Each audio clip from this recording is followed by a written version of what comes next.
What's up, Pyromaniacs? Paralysis is here. It's been a long time since we made a video, but today we're going to try and make a quick, concise video. It's going to cover faction warfare, how to use it, how to make money in it, and some of the basic mechanics. This isn't an exhaustive video, but it's going to cover complexes, basically, and how they work.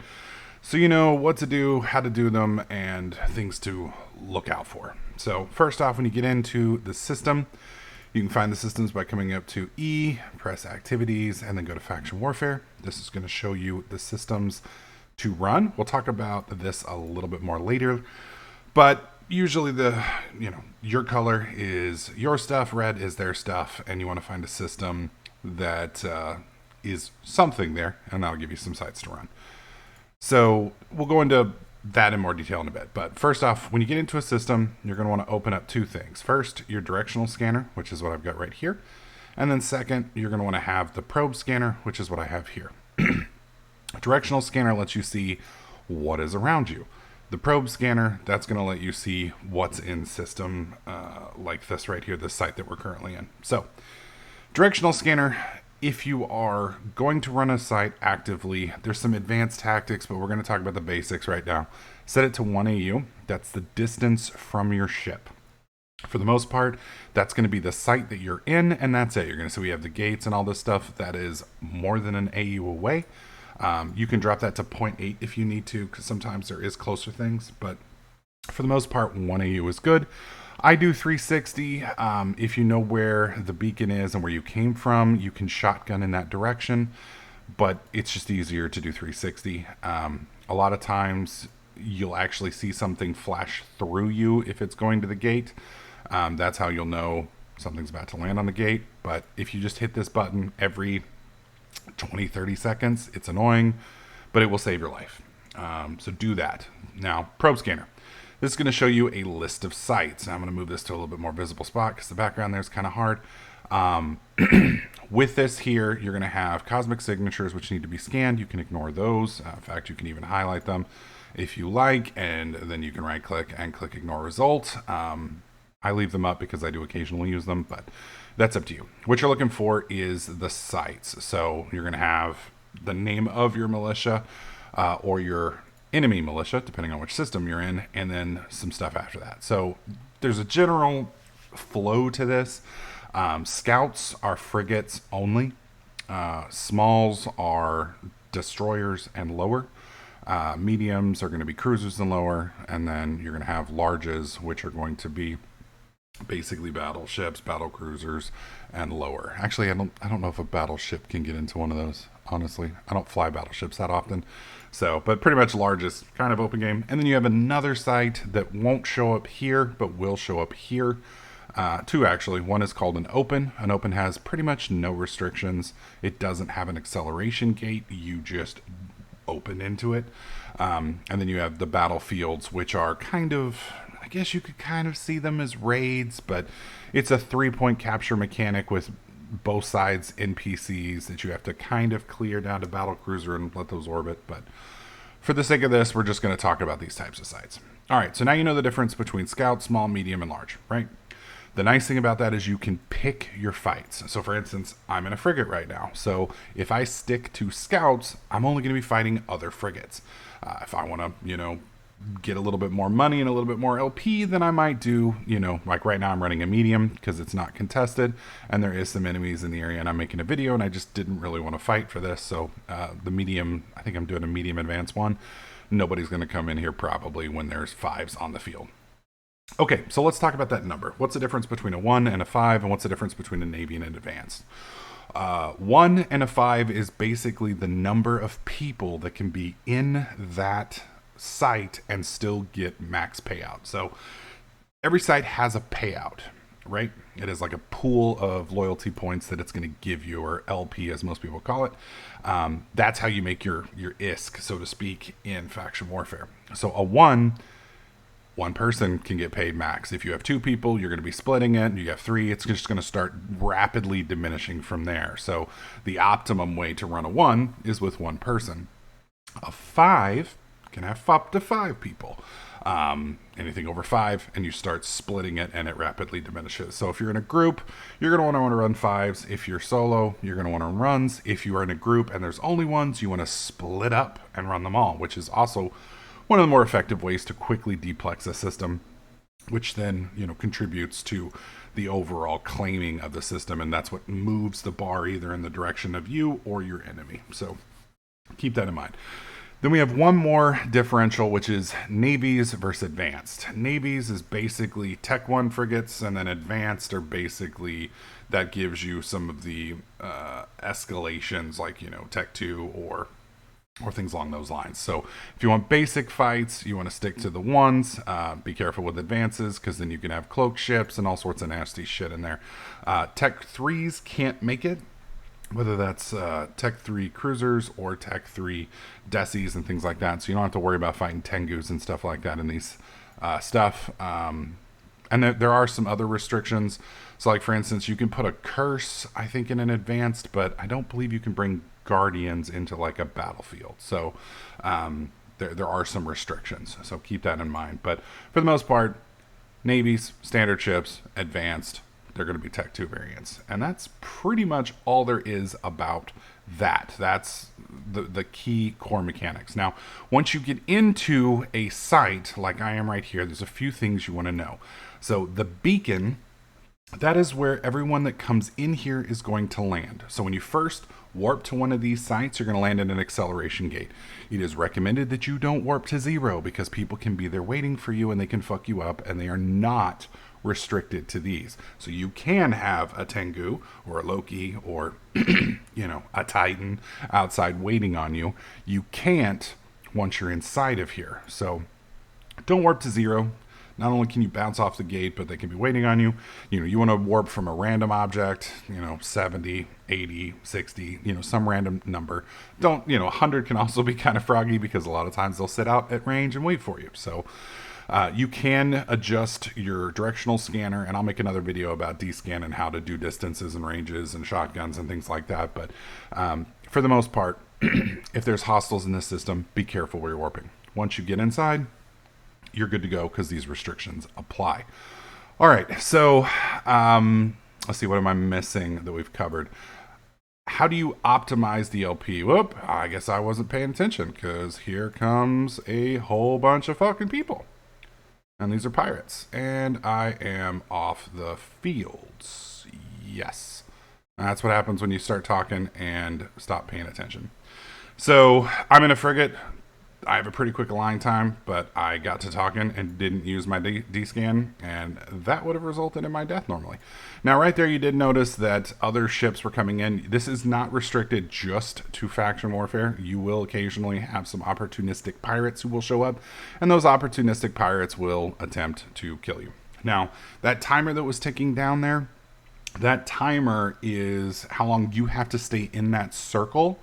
And you can do above and below, but you have to stay within, I think it's 20 kilometer range, maybe it's 25. You have to stay within 20, 25 kilometers of that. Once that kicks over, you will be awarded a loyalty point reward. And the loyalty points, as soon as this will load, take your time, Eve. It's not like we're waiting on you.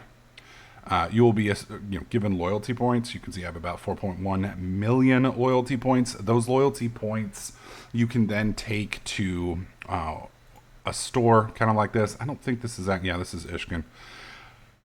These stores are going to be in your warfare zone, usually in kind of the rear areas, and they will sell basically the same stuff here. It'll cost you a certain amount of LP, possibly ISK, possibly other items, and then it will give you ships, implants, ammunition, a variety of different things. You can then take that stuff and sell it for ISK. So your corporation might have a buyback program. Your corp might have contacts where certain people will buy certain things from you guys. You can always make contracts for the different stuff if you want. If I can remember, finance contracts. You can list contracts for the stuff, and you can either do them public, alliance, or corp, depending on your situation and how you guys do things. And people will buy them. Sometimes it can be easy, sometimes it can be hard, and you can always buy things and then take them to Amar or Jeddah or Ren's or wherever, whichever hub you want to do and sell. Just make sure that you do your research before you do it, because there is a wide variety of variance there. You know, sometimes you can get as much as 1,000 LP. Sometimes you may only be able to get 700. Right now with direct enlistment, the LP demand is fluctuating, and different hulls will obviously be in more demand. Like right now, dreads, I believe, are kind of crazy because there's a lot of stuff blowing up in null. And that also depends per faction. So, you know, Amar's going to have certain things that Caldari won't, or Galente won't, or Minmil won't, and vice versa. And so all of those things are going to have different demands. So keep that in mind. So if you're wanting to maximize your profits, and we're going to talk about this now, which, whoops, kind of wanted to make that bigger. All right, so this is a high-level look of the war zone, right? So a few things to keep in mind. I'm currently in Cormonan, and if we hold our cursor over it, you can see that it is contested, and this is a frontline system. Now, frontline systems, those are where you're going to make most of your money, but there's two types of frontline systems. There is offensive, and there's defensive. So right now we are defending Cormonan, but we are attacking Auga, and we are attacking Vard. So if I go and I run in the Minmatar systems, I will make more loyalty points per site completion than I will if I do defensive. And that's basically all there is to it. And then obviously as you work your way up the sites, so like a scout's going to be the least payment, the large and the opens are going to be the most. Battlefields, which I get, like I said, I didn't really cover. We'll do something on that a little bit later. But battlefields can earn you 150,000 LP, which is rather ridiculous. But they're not something that you can solo. They're going to require pretty much 10 people or so. You can run them with less, but it gets really complicated and it takes a long time. There's 3 sites you have to control, and it's on the overview. Everybody's going to see it on the map. Let's see, is there an I was hoping there was a battlefield up now so I could show you, but basically you'll see like a little cross sword here off the system, so literally everyone knows when there's a battlefield. So, okay, so we have the two types of systems. We have front lines, which you have the offensive and defensive. Then you have what they call the command operation systems. Those earn less. And then you'll have the, the rear guard, which earn even less. So basically, the further you get from the front, the less that you're going to earn. Not only that, but you're going to run into issues with docking. So stations, as the system flips, they're going to change loyalties because they're fickle bastards. So you want to be careful. So like up here, we had this previously where we controlled it. So I've got stuff in Usper, but I can't dock anymore to get those assets and utilize them. So you want to be very careful as this battleground shifts. Because if you've got, like let's say Usper had been my staging area and I had, 10 billion ISK worth of ships in there, that's going to be really problematic for me now because I just lost access to all those ships. Now you can use asset safety to get that stuff back. You're not completely screwed, but then you have to pay money to get it back. So keep an eye on this. If you see somebody or if you see that it's being rapidly moved, you might want to either fight really hard for the system or you might want to pull back. And keep in mind this war is 24/7, 365. So 23/7, 365. So you're going to run into issues if the other time zones from you are badass. The other thing that you want to keep in mind is the way advantage works and the way contention works. So for instance, right now we're going to use Cormonan because we're in Cormonan. So with Cormonan, you can see that it's 49.2% contested. That means it's almost 50-50 between us and Minmatar. So Minmatar has run sites in our area that has moved the contested percentage towards them, away from us, and now they have, well actually I think it's still, we're technically still have a little bit more, but you got to be careful with that. Once it hits 0 for us or 100% for them, the iHub in the system becomes vulnerable. They can shoot it and then it flips. Unfortunately, shooting iHubs gives you some of the least amount of LP in the game. So a lot of the random, sometimes they get called seagulls, the random folks that don't really try to partake in the war, they won't help in those, but you do need like battle cruisers, battleships, smart bombers, and things like that. Or if you're real ballsy, a dread will knock it out too. But that's kind of outside this guide. The other thing that we want to talk about is advantage. So right now you can see that Minmatar has advantage of 8%. You would think that means we have a 0% advantage, but there's a lot that goes into it. There's a bar. The easiest way to see the bar, we'll pull back up here, is if we hold our cursor over here. You can see the red bar, that's Mimitar, the yellow bar, that's us. So you can see that we have just a little bitty smidgen at the far, far right that isn't maxed out. That's due to participation, rendezvous sites, supply depots, and a bunch of other things, which I'll cover at a later point. But the key thing is if we hold our cursor over here, you can see that we have 88% core, 10% from neighboring systems.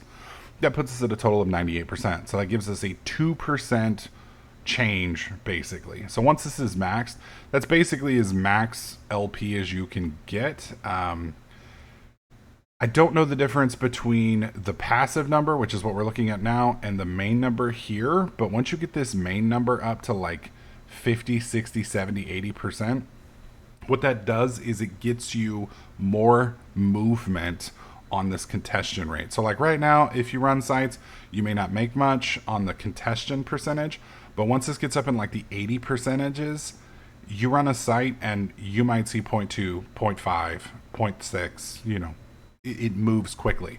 So you knock out 10, 15 sites, you're going to move this percentage big time. So that's why advantage is so important. And unfortunately, when you're in a contested system, advantage stays relatively low, but you want it very, very high. Unfortunately, I may not be right on this, but my understanding is if the number here is low, then it's basically a tie between people. But this right here is how much advantage you can still score. So we have 98, we can still get 2%. So if we get our 2%, that's going to reduce them to 6%. But we're going to be maxed at that point, and there's not much else we can do. Now, there's some sites that we can run. I forget, it's propaganda, and then there's listening posts. We'll get into that later. That's a team activity. It's dangerous, but it can have effect on that as well, because it can, one of them reduces advantage, I believe, and the other one increases advantage. So you can reduce your enemy's control, but you have to run multiple sites, and those sites are on the overview, and people can get into them. So that pretty much is all of the basics right now. The key thing that you're going to want to know before you do this is, number one, learn how DScan works. I'll make a video about that. I kind of showed you here. We'll get into more in depth with that, but learn how DScan works, learn how to find the sites. Find yourself a quiet system initially that you can run sites on so you can kind of get a feel for it. Pick a ship class, especially if you're new to the game. I strongly recommend sticking with frigates. A lot of people are like, frigates suck. Frigates, you can have a hell of a lot of fun playing in frigates because you're going to constantly get fights because a lot of people run frigates. They're cheap, for 5-6 million frigate, you can run a frigate. And if you lose it, sometimes one site will buy you multiple frigates. Usually you make anywhere between 5 and 15 million per site. Again, that depends on the class of the site you're running, how many people you're running it with, et cetera, et cetera. But start small, work your way up, get into a corporation. EVE is way more fun as a group. If you are interested in looking, the corporation that I have, Task Force 641, I think it is. I'm doing a terrible job promoting my own corporation. Task Force 641, they do allow newbies in. You can join the Discord. We will help you. We will encourage you. We will guide you. We will fly with you. We will die with you. So strongly recommend you find a corp because it makes everything more fun, and then you're not flying alone. That way, when 4 people jump in on me like they just did, I can call friends and we can all jump them, and then you have a fight and you learn and don't always die, and it becomes a positive experience. Whereas if you're playing solo, anytime you're outnumbered, it pretty much means you have to get off the field and it's frustrating, or you die. So either way. That being said, if you guys have questions, feel free to leave them in the comment section down below. If you have suggestions, corrections, if I fuck something up, also please feel free to leave that in the comment section down below. I'll probably throw up a couple of these a week over the next few weeks as I kind of fill out some of the guide stuff as I learn, and I'll share the information I've got with you. And I'm also thinking about doing a Alpha to Omega series for 2023. I did one, I think, back in 2020, or maybe it was 2019. Faction Warfare would make alpha to omega incredibly simple, because you can make about 1 billion to 2 billion ISK a week, depending on how aggressively you play and what type of sites you're able to run. So if you'd like to see that, let me know by hitting that like button, leave a comment in the comment section, subscribe if you haven't already, and I'll catch you guys in the next clip.